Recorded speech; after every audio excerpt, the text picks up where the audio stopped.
High guys, welcome back to সাইমার রসই ঘর। আশা করি সবাই আপনারা অনেক ভালো আছেন। আপনাদের দোয়ায় আমিও অনেক ভালো আছি। আজকে যে রেসিপি নিয়ে এসেছি খুবই মজাদার একটি রেসিপি, চাইনিজ স্টাইলে চিকেন ফ্রাই। একদম চাইনিজে যেভাবে করা হয় সেই রেসিপিটাই আমি আপনাদের সামনে আজকে তুলে ধরবো, এবং ঘরে কিভাবে খুব সহজ করে এই চিকেন ফ্রাইটা করা যাবে তাই আজকে দেখিয়ে দেব। আপনারা দয়া করে পুরো রেসিপিটা দেখবেন, তাহলেই বুঝতে পারবেন কতটাই না সহজ। যদি আপনাদের কাছে এই রেসিপি ভালো লাগে, প্লিজ আমার চ্যানেলকে সাবস্ক্রাইব করবেন আর আমার রান্নার ভিডিওগুলো ফ্রেন্ডস অ্যান্ড ফ্যামিলির সাথে শেয়ার করবেন। এখানে আমি ছোট একটা মুরগি নিয়েছি। পুরো মুরগিটাতে পিস হয়েছে 9 পিস, গলা সহ 9 পিস হয়েছে। খুব ভালোভাবে ধুয়ে আমি ঝরিয়ে নিয়েছি, কোনো রকমের কোনো পানি এখানে নাই। 1 চা চামচ রসুন বাটা দিয়ে দিলাম। তার সাথে দিয়ে দিচ্ছি 1.5 চা চামচ আদা বাটা। আর দিয়ে নিচ্ছি গোলমরিচের গুঁড়া 4 ভাগের 1 চা চামচেরও কম। আপনারা আপনাদের পছন্দ মতো ঝালটা দিয়ে নেবেন। আমি এখানে একটু কম ঝাল দিয়েছি কারণ আমার মেয়ে খাবে তাই। আর এখানে দিচ্ছি এখন চিকেন পাউডার, এটা হচ্ছে অপশনাল।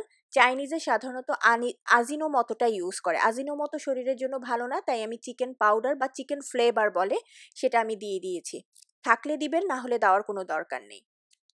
তার সাথে আধা চা চামচ মরিচের গুঁড়া দিচ্ছি, 1 টেবিল চামচ সয়া সস দিয়ে নিচ্ছি, লেবুর রস 1 চা চামচ দিয়ে দিলাম, আর খুবই সামান্য লবণ দিলাম। দিয়ে ভালোভাবে মিশিয়ে নিতে হবে। লবণের পরিমাণটা এখানে এই জন্যই কম দিতে হবে, কারণ হচ্ছে চিকেন পাউডারেও কিন্তু লবণ আছে এবং সয়া সসেও কিন্তু বেশ লবণ দেওয়া আছে, সেই জন্য লবণটা খুবই সাবধানে দিতে হবে। ভালোভাবে মেশানো হয়ে গেলে আমি 1 থেকে 2 ঘন্টার জন্য এটাকে ম্যারিনেশন করে রাখবো। আর যদি সারা রাত রাখা যায় তাহলে তো আরও ভালো।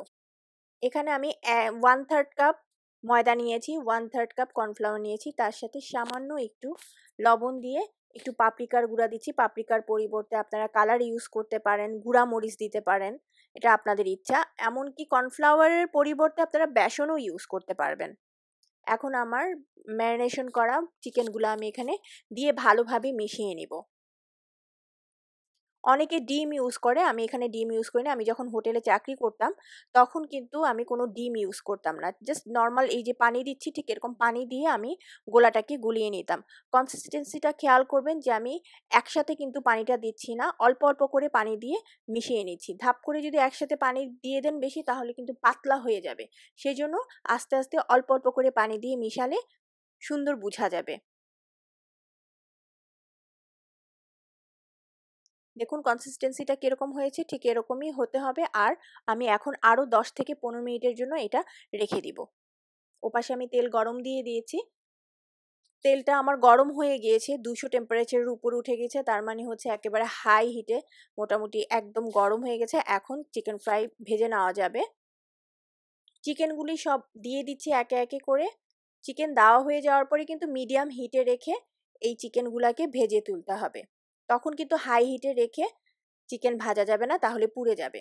এবং 10 থেকে 15 মিনিট লাগবে এই চিকেনটা ফ্রাই করতে। যখনই এই ঠিক এরকম একটি কালার আসবে তখনই নামিয়ে ফেলতে হবে। দেখুন কালারটা কি সুন্দর লাগছে, যেরকম কালার দেখতে সুন্দর সেরকম খেতেও কিন্তু খুবই মজা। আশা করি আপনাদের কাছে ভালো লেগেছে এই চিকেন ফ্রাইয়ের রেসিপি। যদি ভালো লাগে আমার চ্যানেলকে সাবস্ক্রাইব করবেন। আর কোনো কিছু যদি রান্নার সম্পর্কে জানার থাকে অবশ্যই কমেন্ট সেকশনে জানাবেন, আমি চেষ্টা করব উত্তর দেওয়ার জন্য। সবাই ভালো থাকবেন। আল্লাহ হাফেজ।